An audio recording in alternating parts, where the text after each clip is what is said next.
on this as well. Okay, so these are from DraftKings, and I did lift these graphics from On3 and then Heartland College Sports on Twitter because I didn't have time to make them, and I don't know how to do that anyway. But this. Well, shout out to On3, thank you, and Heartland College Sports. But they took these numbers from DraftKings themselves. Sure, so per DraftKings Sportsbook, these are the win totals for the teams in the SEC next season. And a couple things hop out to me. A&M right there in 8-4 land, as they always are. Florida at 5.5. I'm going to kick them up a little bit. Auburn, who we just talked about, at 6.5 because there's just so much at those two schools that are uncertain. Mississippi State, even though they return a quarterback and a lot of players, new coach, not Mike Leach, at 6.5. Kentucky, I'm going to say more than that because they've got Devin Leary, who I actually think is an upgraded quarterback over Will Levis, who is really good and just got picked by the Titans in the second round of the draft. So I'm going to say more for Kentucky, but Craig, your thoughts on what jumps out to you there? All right, well, this is the very first time I'm seeing this, so I don't really have any formed thoughts. But yeah, I mean that's a fun line to play with A&M, that 8-4 game. Right there, like, 7.5. That's the perfect number for them. It's like, yep, which side of the line do you want to play on for the Aggies? But that's perfect for them. Very interesting with Florida and Billy Napier now heading into year number 2. I think if they were to miss a bowl game, that would be a pretty tough pill to swallow for the Gators. So that's very interesting that they've got them hovering right on that bowl line there. I mean, there's a lot of, man, look at that top, though. 11.5, 10.5, 9.5, 9.5, and then everybody else just kind of hovering around that bowl line, right? But, I mean, I don't have any grand thoughts on this. That seems just on the surface to be, probably about what you would expect. But poor Vandy. That's all there by their lonesome. I would think of all, because I think LSU's going to be 9.5 for Tennessee is interesting. I think because they are going to have some turnover, but maybe not to the extent that they can't replace it. With more talented players, I know there's a lot of hope about the young guys that'll be taking over. So I don't even have any really grand thoughts on this. No, I'll tell you this. I think you start with 3 points on this if you're DraftKings and you're trying to bookmake this. You start with the top at Georgia, and you say, we know that Georgia is probably not going to, especially given Georgia's schedule this year, which is the easiest one they've had in a very long time. Yeah.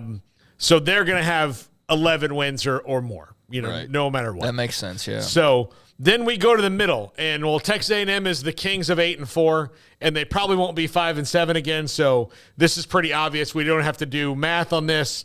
They're 8-4. That's what they are. So 7.5. That makes sense. And then you go to the bottom, and you're like, Vanderbilt. Well, what can we say for Vandy?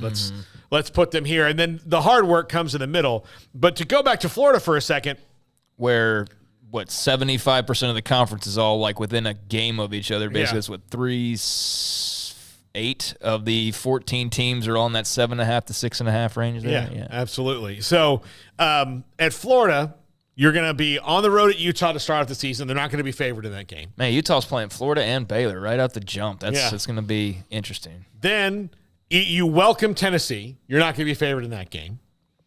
You have a couple games in there where you might be. They will not be favored at Kentucky. And this is rare for the Gators. South Carolina, I don't know but that's at South Carolina.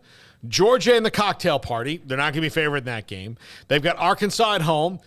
Don't know at that game, and that one's more of a toss-up like South Carolina. At LSU, not going to be favored.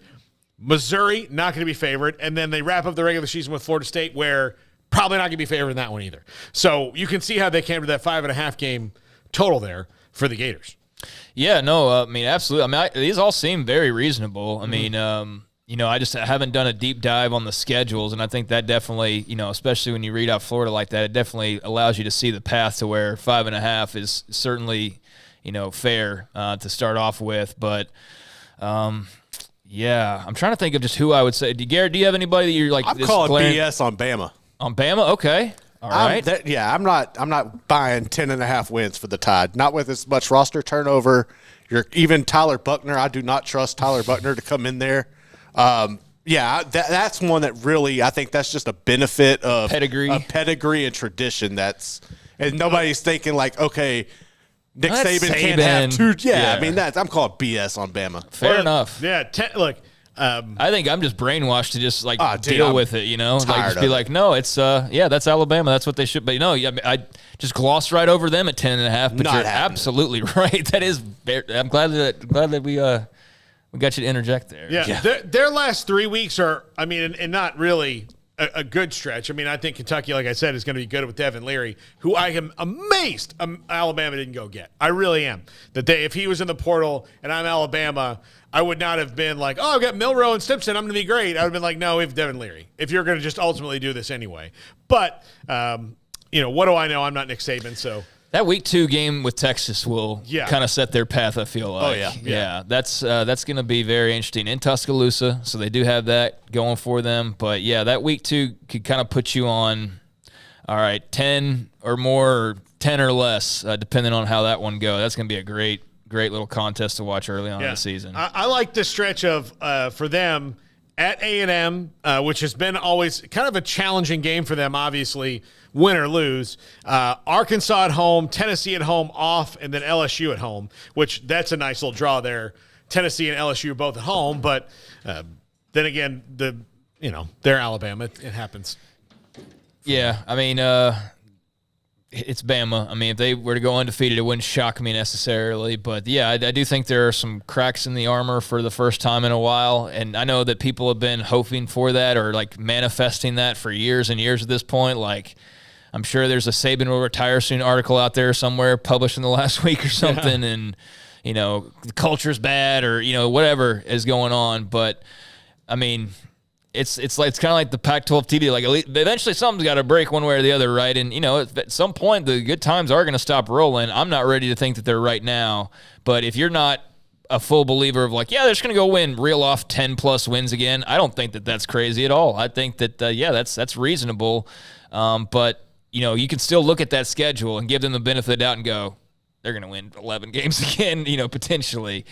So yeah, that's another. I mean, there's hundreds of storylines every year, and Alabama with Tyler Buchner at the helm, and however many years it is that Saban has remaining, this team and the rise of Georgia as the backdrop to it all does make it a lot more interesting as well, because there's like a team that really is not just a threat, but they've now won back-to-back national titles, and they don't have to play anybody. Yeah, this year, no. Yeah, I mean, it's crazy. Like they're not even gonna They're not even going to feel a mosquito bite until the SEC championship game. Yeah, potentially. So yeah, that's why. Yeah, it's and that good for them.